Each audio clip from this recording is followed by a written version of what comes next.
and welcome to True Audio Files. Today, as you can tell by the title, I'm going to be talking about Green Day's Dookie. Biggest reason for my discussion about this today is the reprise release of a one-step for the 30th anniversary of Dookie. This particular one-step was cut by Chris Bellman at Grundman Studios, and it was cut from the original analog master tapes, according to this.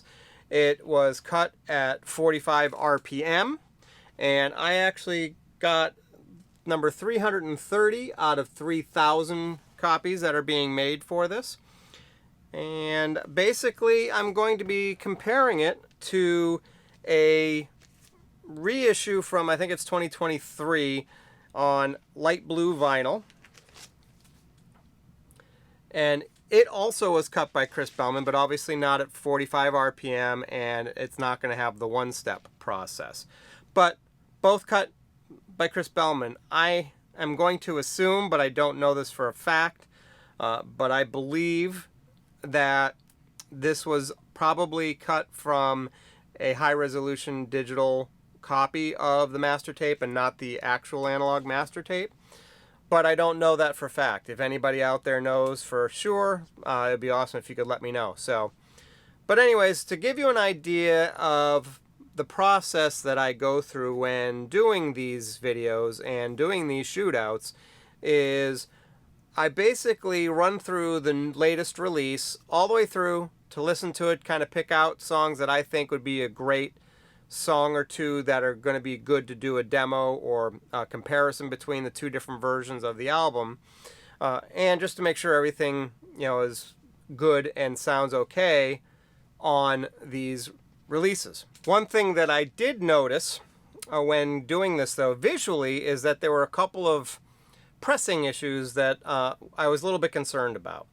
And one thing I should also stress that I didn't really mention yet, but I will, is that these were also used basically all the same materials that Mobile Fidelity uses. They use the same super vinyl formula, I believe. They're pressed at RTI, where Mobile Fidelity used to get theirs pressed. And that's the next thing that I wanted to kind of talk about is the pressing. One of the biggest concerns and disappointments on this one from a visual perspective was there were a couple of objects on this. Now I'm going to put this up. I don't know if you're going to be able to see it, but basically on the lead out groove, right at the very top there, you might be able to see what looks to be a big huge piece of dust, but that's actually a foreign object inside of the record.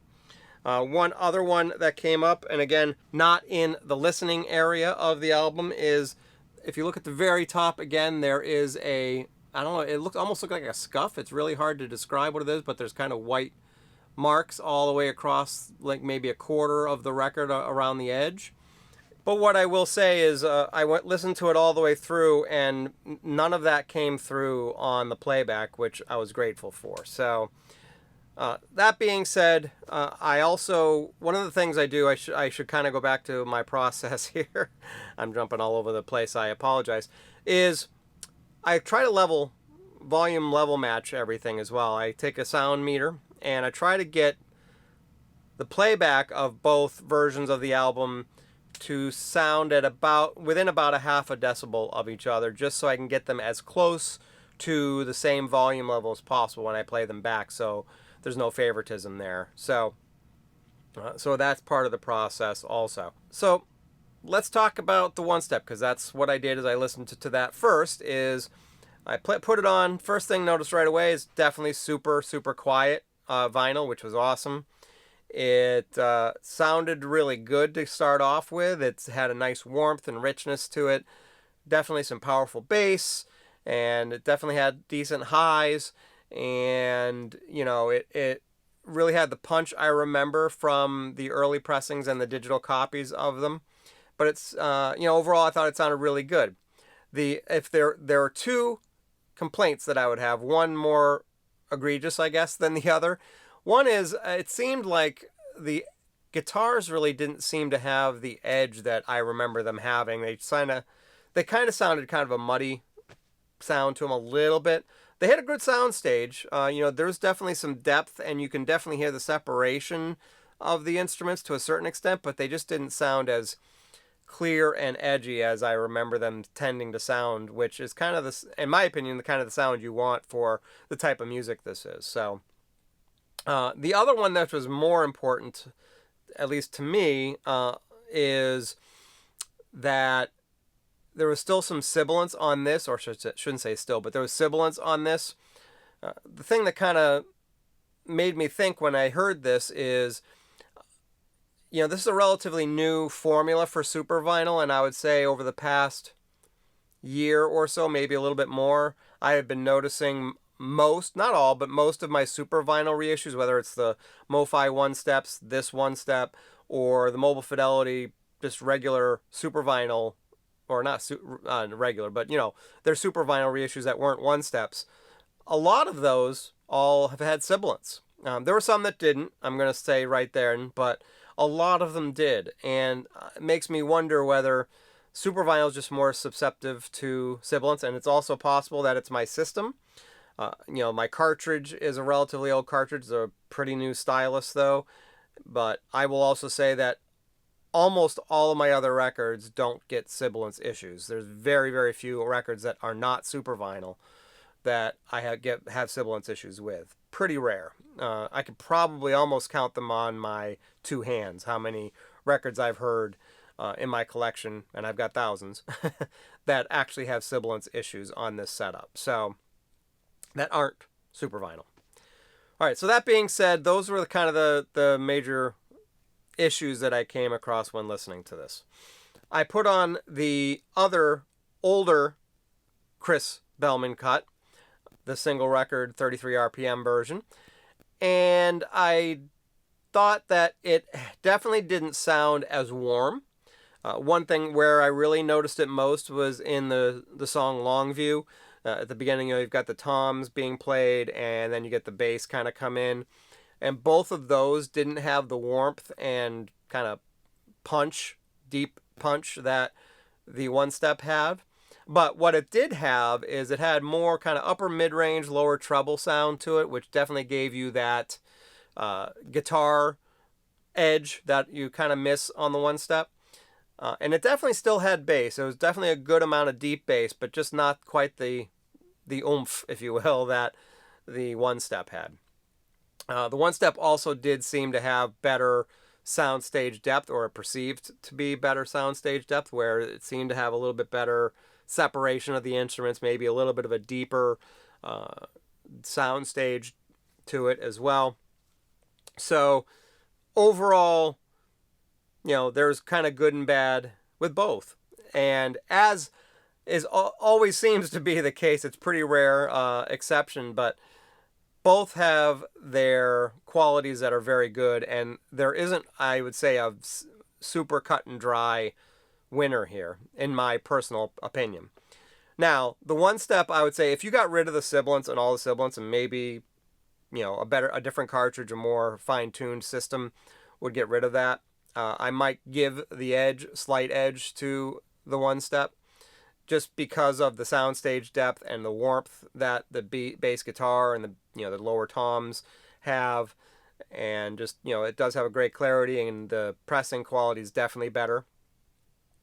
But that edge in the upper mid-range and lower highs on the other version definitely is important for this type of music, and I think it definitely helps with the sound of that one. And it also still has a pretty well balanced deep bass sound too. It just sounds a little more thin. Like maybe if the one step had a little tiny bit less of that upper bass, lower mid-range, and a little bit more of the upper mid-range, lower highs on it, it would be perfect. But as I see it right now, that really doesn't seem to be the case here.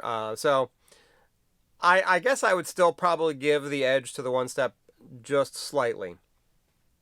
I guess it all very much depends on what you're after from a sound quality perspective. I mean, if you're just kind of casually listening, and you're not listening for soundstage and kind of that somewhat in the room feel, the earlier pressing is definitely going to be a great one, because again, the guitars cut through much better on that one, but then you got the bass guitar and the bass, the lower toms that kind of are better sounding on the one step. So kind of take your pick. So I guess that's my take on it. I would say that you're definitely going to get a better value on the earlier pressing. This I think one is from 2023 if I'm not mistaken.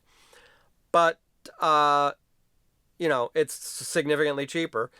But do you take the good with the bad? I guess it all depends. If you're a super big Green Day fan and more particularly love the Dookie album like I do, I can see wanting both versions of them, and depending on what you want to do and when you're wanting to listen to it, whether you kind of want to just kind of let it play in the background and it not being something you're kind of sit down and listen to the nuances of it.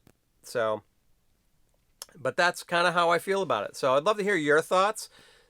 Do you have the one step? Do you have any of the issues I had, especially the pressing issues I was talking about, or any of the sibilance issues, or if you've compared it to an earlier pressing that you might have and what your experience is with that? I'd love to hear your take. Maybe there might be an original pressing. I don't know. I know that there's a brown colored vinyl version of it that I missed out on. But it's hard to beat a Chris Bellman cut in general. So I can't imagine that if there was an early pressing that it would be much, if any, different than, or I shouldn't say much or any different, but any better than the reissue that I think I got in 2023. So anyway, that's what I have for the Green Day Dookie sound quality shootout. Let me hear your thoughts. I want to thank you for subscribing if you subscribe. If you don't, please do so. Thank you for watching. And please hit that like button if you liked what you saw here. Hit up the comment section. I'd love to hear from you. And I want you to have a good rest of your day and a great rest of your week. Thanks a lot.